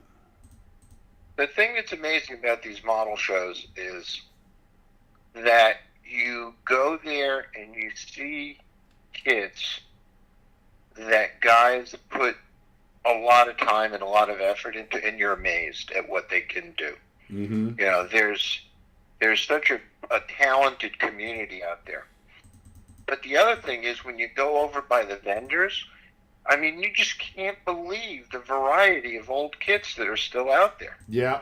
How did this not get built? Yeah. It's amazing. And how did it get stored for so many years? Everything else. The one thing that never keeps, though, is the decals. Now, the decals are always horrific. But, and the styrene But often thank gets God- brittle also. But thank God there's a community of, people that make decals for these kits. Yeah. I Yeah. mean, there's some well-known companies, but, you go on eBay and you can pretty much find most of the decals you may need to do these kits that are old. That's true. It's like a cottage industry. It very much is a cottage industry, and of course these are people who have a very they can't be making enough money to make that the reason that they do it. No, not at all. And Because they're not charging a lot of money for the decal. And the people who are doing it, if somebody said, we can make some money doing this, I'm like, dude, there are better ways, easier ways to make a buck. Yeah, you got right. But I'm putting up this next photo, a bunch of vintage kits I saw, and I swear to God, I wanted to buy them just for the nostalgia sake, but I know what's going to happen. They're going to end up on my shelf and end up, until somebody eBays them off after I die. And there's some stuff that when you come across it, you just can't pass it up. Oh yeah, though that's absolutely true. Case in point is that Revell Japan kit that I sent you for your birthday. Mm-hmm. When I saw that thing, it stopped me in my tracks, especially when I got it in my hand and looked at the box. It was in Japanese. The directions were, well, it was the real deal. Couldn't let that go. Because you're not going to find another one. Nope. I mean, that was a needle in a haystack moment. Yeah. And, yeah, well, it was the same thing with when I bumped into these Nito kits that Don had for sale. And I was like, I did the history of Nito models, and I knew they did mostly airliners, and a lot of them, Intex, and Intex and Nito. I think Intex did a lot of Nito's old molds, but I was like, I almost got them just because there's not, these are not on every street corner, but I was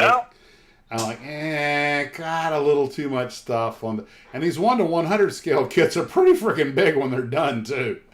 Yeah. Well, the other thing is you come across a kit that you had when you were a kid. Mm-hmm.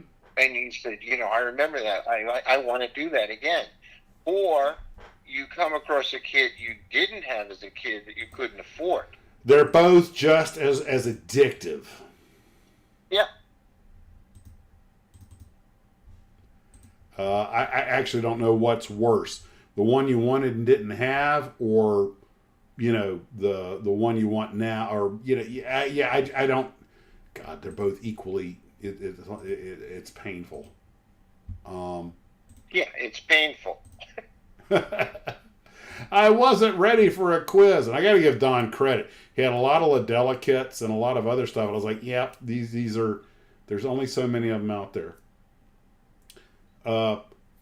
Why don't you? I have to take a 2-minute break here, real quick. Before I go, or as I'm gone, I want you to mention some of the issues that you had when you were, because I know you were a big fan of the Eagle Moss stuff. Yeah. And I know you had some real nightmares, so I wanted to dig into that for a second. I'm going to run. Tell them the story. I'm going to be back in about 1 minute, but tell them the story. I had wanted the Eagle Moss DV5, which they made several years ago, and they offered it for sale in the States, and I just didn't do it. And then I wanted it again. And then the only place you could get it was in England, but because it was a subscription-based purchase, they wouldn't ship the parts to the United States. Then they opened up a U.S. division, put the par up again, and I got it. Well, the problem is that every month you would get a box, and it would have 4 what they called issues. And you would get a magazine, and it was basically the instruction booklet of the parts you got, and it would show where they went and where they were supposed to go in the kit. Well, the problem is these parts didn't come in a sequence that you could do the build as you would do a build that you bought in a box, and the instruction sheet would start at step 1 and go all the way through the end. And you would build something, and then you'd have nothing else to attach it to. And I said, after a couple of months, I said, this is ridiculous. So I waited until I got all the pieces, and then laid them all out, and then built the whole kit at once. So that took a while, because I had these boxes filled with bags of parts that sat there for quite a long time, because it just made no sense to build it that way, because you would have all these sub-assemblies built that would just be sitting around that you couldn't put all together. And the other thing was, things in the instructions were not as clear as they could have been. And it took a while. you had to sort of know how to build a kit and how a car went together, because there were some parts that it just didn't make sense unless you knew, like, where this should actually go. So whoever wrote the instructions made a good. lot of assumptions about your abilities.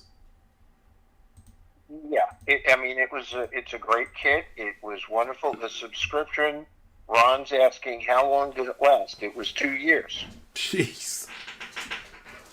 That is... And to make it, and the good thing was, I got all my parts. So I was able to build it.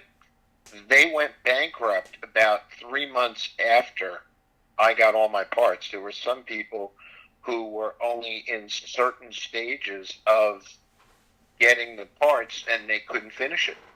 And they already invested all this money in the parts they had up to that point. Yeah, I have a problem with subscription services with models. I mean, I have enough problems with subscription services with cars. Now you buy a new car and you have to subscribe to their services for all these features that'll turn off your heated seats or even your ignition, or depending on whose story you want to believe.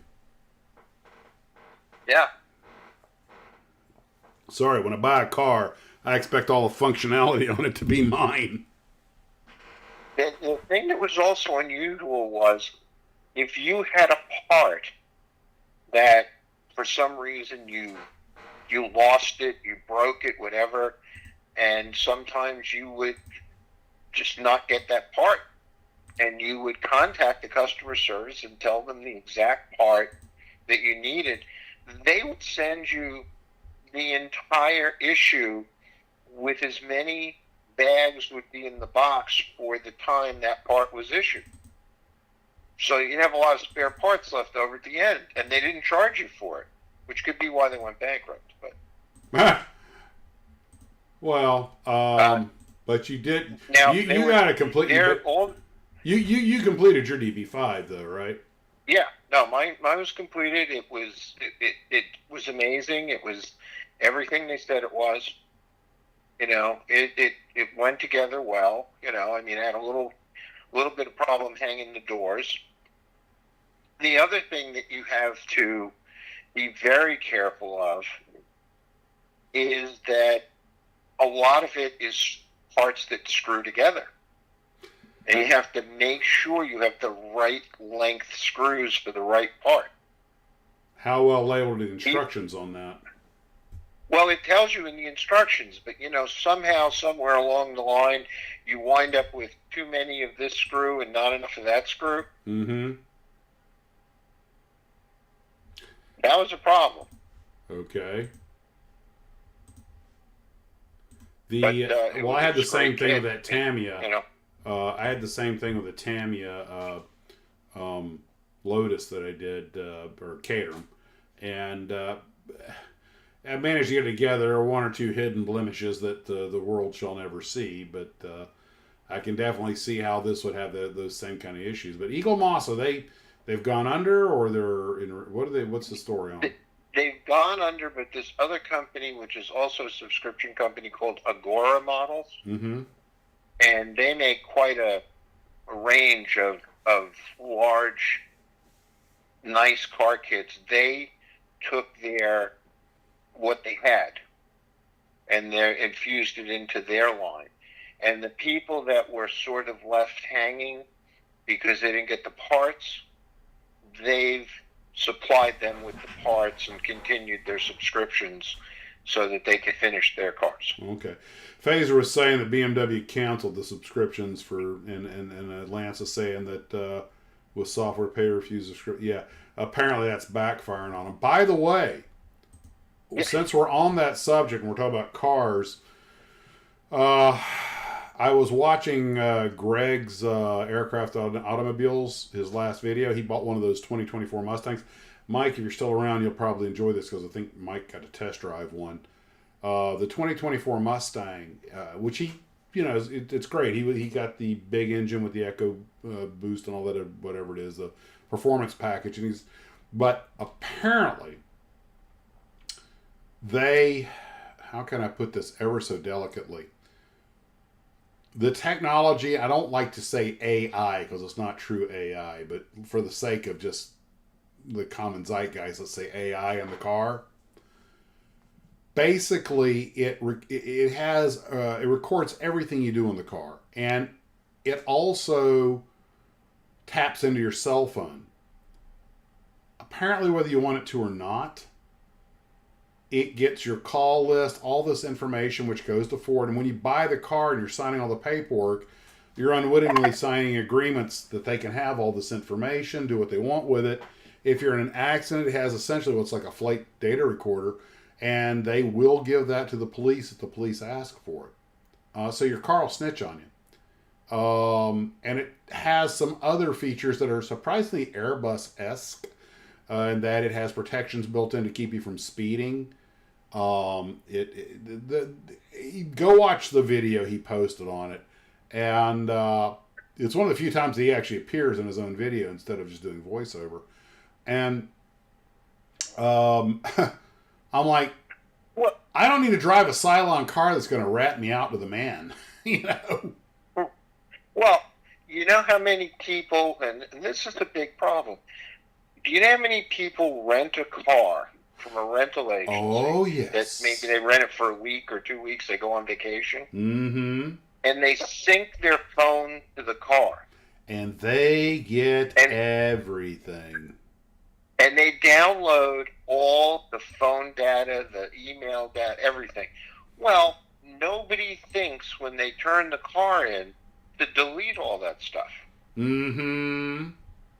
You know how many times they get the car back, they take it in to clean it, and there's all of these phone numbers, there's all of these email addresses. You know, anybody has access to this stuff if you don't, delete it. So what you're telling me, the Black Beauty is no longer an imaginary car? Absolutely not. Yeah, okay, let's say I've got this right. They'll take all of my information and spam me to death, but they won't let me have rockets. Yeah. I mean, look, I wouldn't mind so much if I got my dual machine guns and rocket launchers. How many cars did they do the upgrades to the software over the air? Oh, God. Okay? Almost all of them. So you're telling me that your phone is hooked up to it, and our phones now are like mini computers. No, nothing about many about them anymore. And you have all kinds of information in your phone, and you're telling me that once you're hooked up through the car, that when they tap into it, they can't suck that info out of your phone? I guarantee that's the first You thing to got do. banking information in there. You have credit card information in there. You got payment histories in there. Did you ever see the movie Brazil? Yes. It's Brazil. It's the Obsidian Order come to life. If you ever watch Star Trek. Yeah, it's ridiculous. What else are they going to... I mean, remember what they say, whenever somebody offers you something free on the internet, you're not the customer, you're the product. Well, I tell you, that Green Hornet kit you got up there, that box is the best model kit box I've ever seen. It has a, I don't know, I'd say Linwood-esque, the greens. Jack was always using these, yellow and green skies and stuff. And they may not have been accurate, but by God, they got you to buy the kit. Well, if you look at the rest of the box, it tells you everything that there is in the kit on the side panels in the back of the box.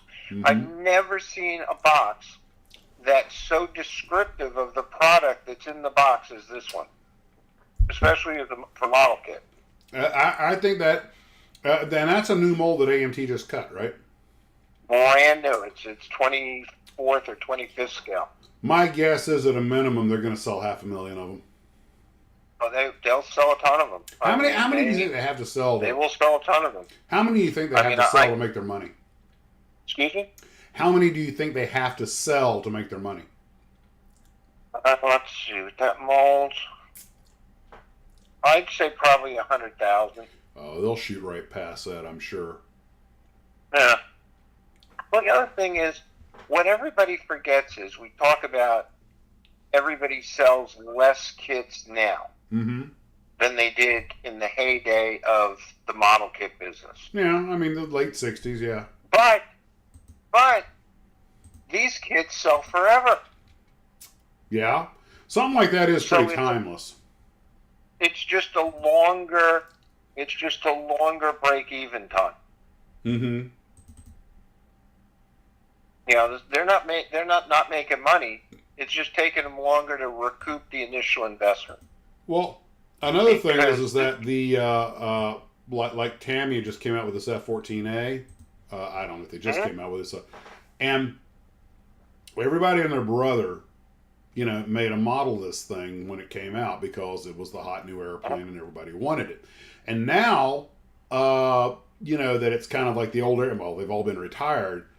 Tamiya comes up with what I believe is a new mold, and I'm like, why would you do this? Well, let's see.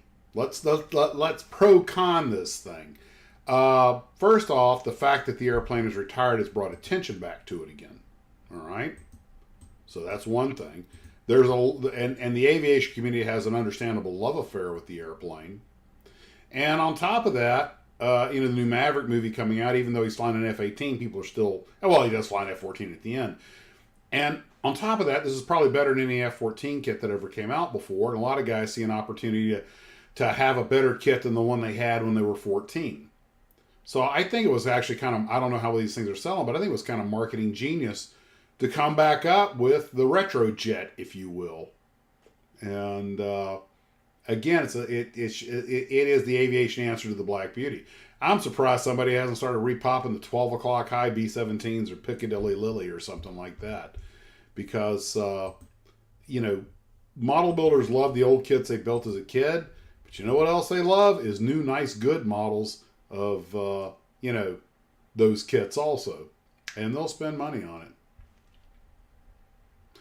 By the way, quick side note. I didn't appreciate until I built these things. I mean, I fly the Airbus A320, which is a full-size airliner. And I've ridden on the old long DC-8s, but I didn't appreciate just how much bigger a DC-8 is than an Airbus until I put these by the way. I wouldn't check the box like, yep, they're both 1 to 144 scale. I did not appreciate, I'd forgotten just how big a DC-8 was, the long model. And I'm like, you know, when I'm done with this thing, I have no idea where I'm going to put it. But it'll be a place of prominence, I can assure you that. You'll find a spot. I'll find a spot. Those windows, I was experimenting because it has those recessed windows. This is just an experiment. I'm trying to figure out the best way to color them in. Dropping in, you know, thinned out black paint, it just fills them naturally. Seems to work really well. Using the markers, the paint pens works also really well. And that has made that model my friend. I also like the Airbus. It has it doesn't have glass windows to plug in. It just has the holes. And if you wanted to, you can always put a piece of sheet clear plastic behind it. But I'm thinking, I like that it is done that way because that makes a lot of problems go away. But, anywho. Well, you know, Fran just pointed out that there's a Black Beauty kit for sale at Ollie's. That's the old Aurora 1/32nd scale kit that Round 2 brought back a few years ago. Mm-hmm. Not the same kit.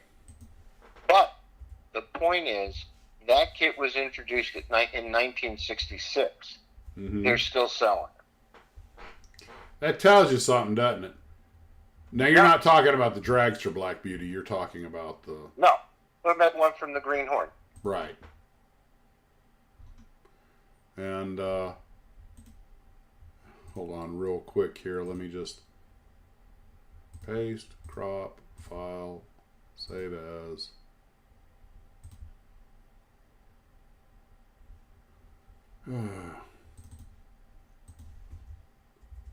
I want to get a picture of that up real quick, so we can sort of compare the two. Let's see. Image. Takes a bunch of steps to get the...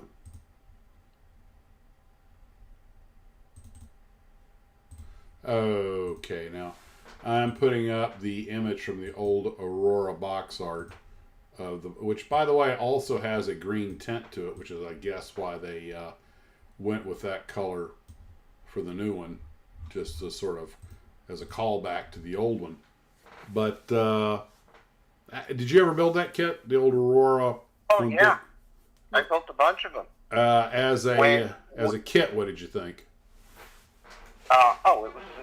It's not a lot of detail, but it's an easy kit.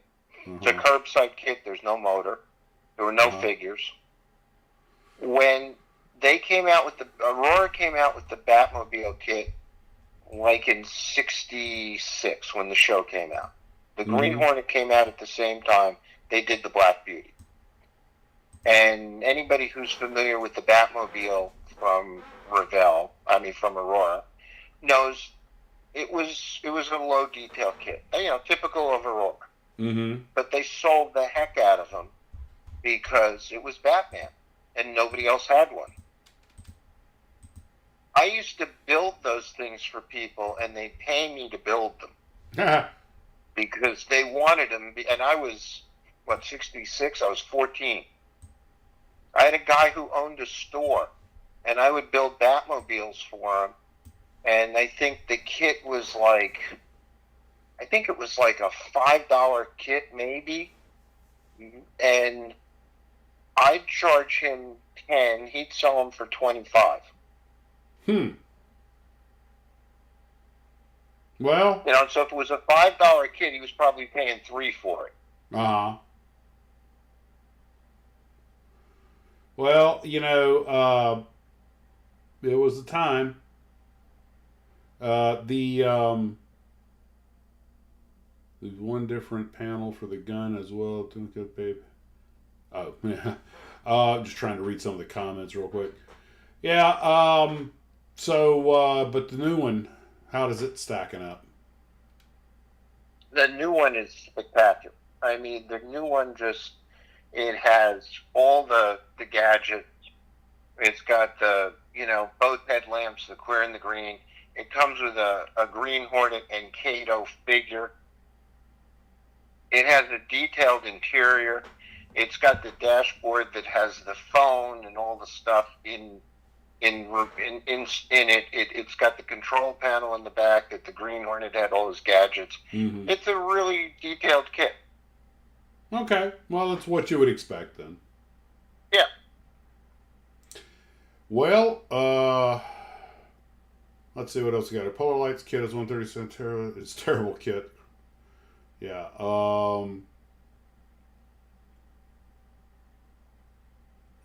Wow, so far I'm the youngest person here. I feel like the hot chick at the prom. Trust me, Nathan, you're not. Okay, very, God, it's getting dark in the comment section. Well, guys, we are coming near the end of festivities for the night. And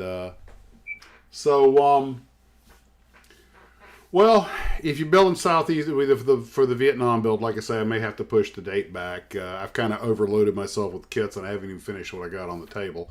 Typical me, just like me at the dinner table. My grandma used to say, "Don't let your eyes be bigger than your stomach." And I was like, my eyes are like this big, my stomach's like that big. How could that happen? I didn't know what she was talking about. And then, anyway,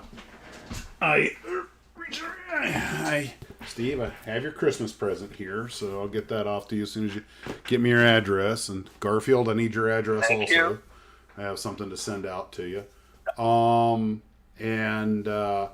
Guys, we are. I can't thank everybody enough for coming out and spending some time with us tonight. And at one point, we had 160 tonight. That might be a record.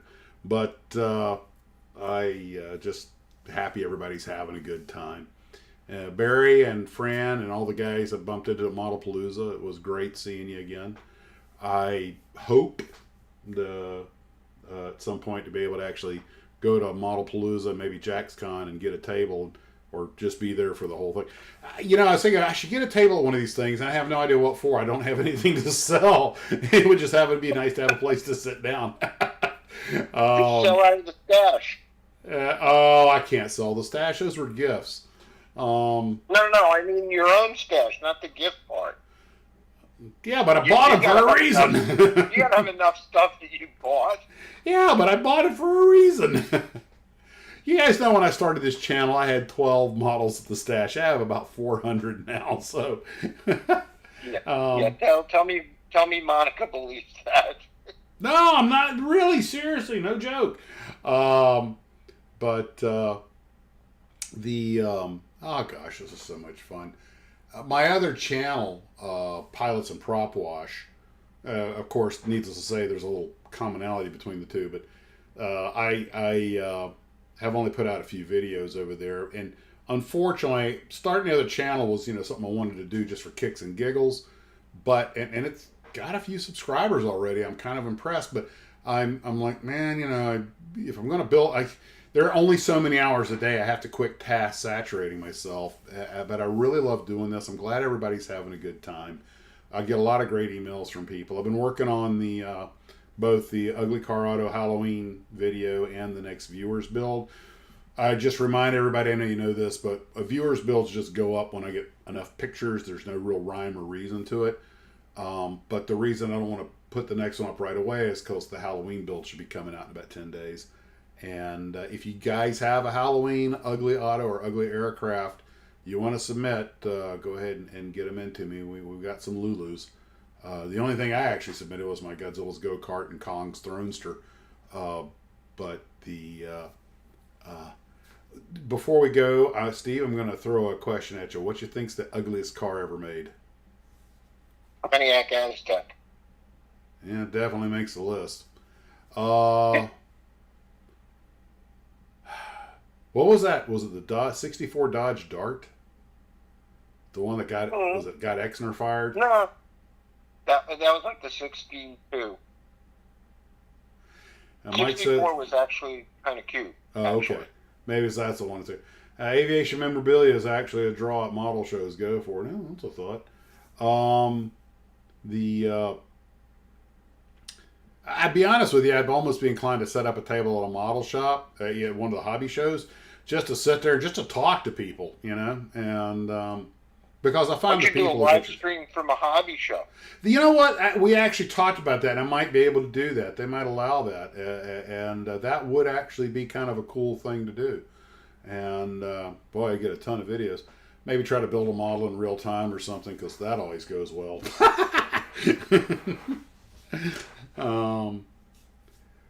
Well, we got 3 minutes left before I close the night. Any Virgil Exner car was ugly. Elm's fighting words. That's not true, crowd. Oh, yes, there's one last thing Barry just mentioned up. He sent me some pictures. I meant to include in a video, but I just keep vaping on it. Barry had a N3N, basically a Navy-built Stearman type aircraft that got elbowed by a passerby and went for its last flight against the floor. And another senseless model accident. It's happened to all of us. With me, a lot of times it's like a shirt tail or something. You lean over and your shirt tail grabs something. It's amazing, how these things happen.